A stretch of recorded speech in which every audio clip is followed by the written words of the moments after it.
So in section 6.3, here we get away from working with ancient numbers, and now we're going to get back to just focusing on the Hindu Arabic symbols.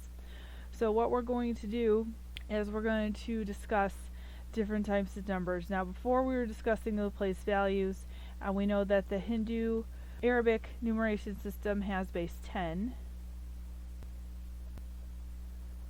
Because the system place values all have 10 as their base. But the Babylonian numbers have base 60 system, so its place values are 62 powers, because they all have 60 as their base. Okay. Now we can expand this to use any base in the Hindu Arabic system, and really beyond that. So in general, if we have a base B, again it has to be greater than 1, otherwise they're not distinct. The numeration system has place values of b to the 5th, b to the 4th, b cubed, b squared, b to the 1st, b to the 0, and it can keep going. So if we discuss a base 4 numeration system, it would use the symbols 1, 2, and 3 because their place values would be powers of 4. So base 8 is also called an octal numeral system. Uses Hindu Arabic symbols 0 through 7, and their place values are powers of 8. Now, to convert a non-base 10 to a base 10, we're going to write it in its expanded form. So there's our big connection to 6.2. And then we just multiply. So you can go ahead and read the next example on your own, and we're going to jump straight to base 2. So I'm just going to jump straight to the example, just to kind of show you how this works. So in binary, which is base 2, we only have 1s and 0s because our base is 2. So I'm going to write out this number, and I'm going to put every 1 times 2.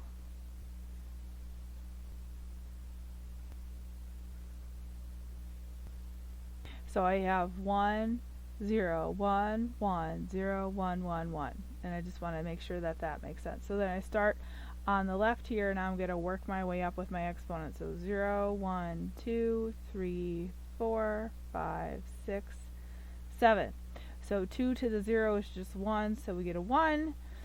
2 to the first would be 2, so that's a 2. 2 squared is 4, so 1 times 4, so that's a 4. 0 times anything is 0. 2 to the 4th would give us 16, so 1 times 16 is 16. 2 to the 5th would be double that last one because we're working a base 2, so 32. 2 to the 6th is multiplied by 0, so we just get a 0. And then 2 to the 7th would be double 32 to 64, and then double that again, 128. So when we add all of these together, 183. Please make sure you read the bit about base 16. So base 16 would have the base numbers 0 through 15, but we have a problem when we do that because every digit is supposed to represent a power, but so then we can't use 10 to represent 10. We have to use something that's only one digit. So instead what we do is we switch to letters. So that is in the table up above right here. So 10 would be A, 11 is B, 12 is C, 13 is D, 14 is E, and 15 is F. So we're going to go ahead and look at convert 5,821 to base 2 and then again to base 16. So we're going to do it two ways. So when we do it with base 2, we start with our number. And just like before with the 60, we're going to take out a 2. So when we take out a 2, we get 2,910 and then 1 left over. And then we take out another 2. This time we're not going to have a remainder because it's already even. 1,455. Divide that by 2 because it's still bigger than 2, so we're going to keep going. So we get 727 with a remainder of 1. Divide that by 2. We get 363 with a remainder of 1. Divide that by 2. 181 with a remainder of 1. Divide that by 2. We get 90 with a remainder of 1. Divide that by 2, we get 45. Remainder 0.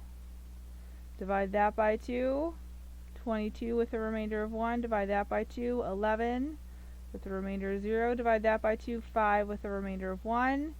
Divide that by 2, and we get 2 with a remainder of 1. Divide that by 2, and we get 1 with a remainder of 0.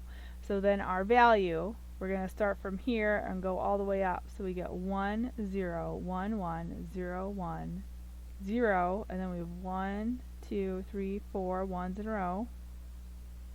0, 1, base 2 is big. What ends up happening is when we do 16, it goes much quicker because we're pulling out a much larger number at once. But we have the same technique. So again, we start with 5,821, and this time we pull out 16, and we get 363. So I subtract off my 363, multiply that remainder by my number, so I get 13. Okay, 13 we can't use, so we go back up to our chart. 13 is D, so I'm just going to convert as I go. So we pull out again another 16, so 363 divided by 16 gives us 22, and a remainder. Our remainder is 11. 11 again is not a digit we can use. We need it to be a single digit, and that equivalent on our chart is a B. Well, 22 is bigger than 16, so we do it again.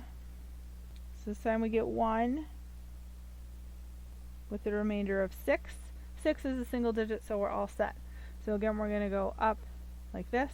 So our answer will be 1, 6, BD, base 16. Base 16 is also called hexadecimal. We're going to be focusing our values with base 2, 16, and 8 because those are the ones that are most useful to the computer science majors. So now we're going to be looking at converting directly from octal to binary or binary to octal.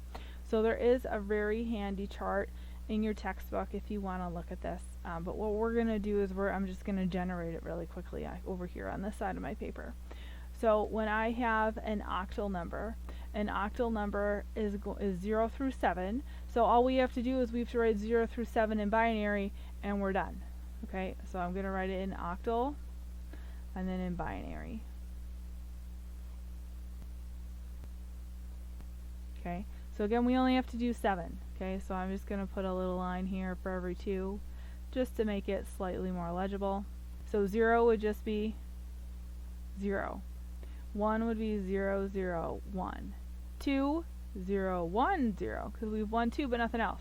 3, 0, 1, 1. 4, 1, 0, 0. 5, 1, 0, 1, because we have 4 plus 1.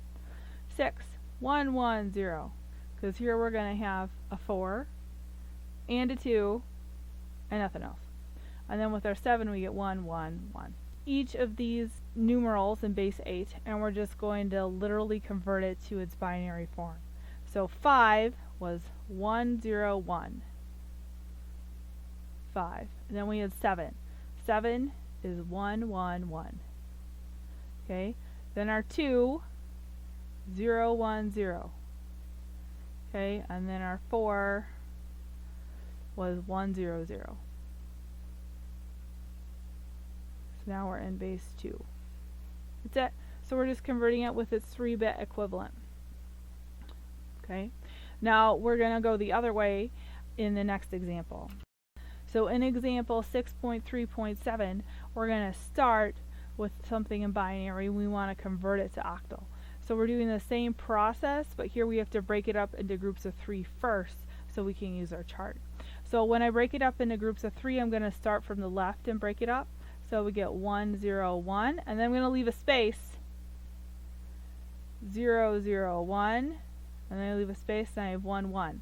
Well, this isn't a 3-bit equivalent, so what I'm going to do is there's really like an imaginary 0 right there. So now looking up here at our chart, 0, 1, 1 is 3. 1, 0, 0 is 4. And 0, 1, 0 is 5. base 8.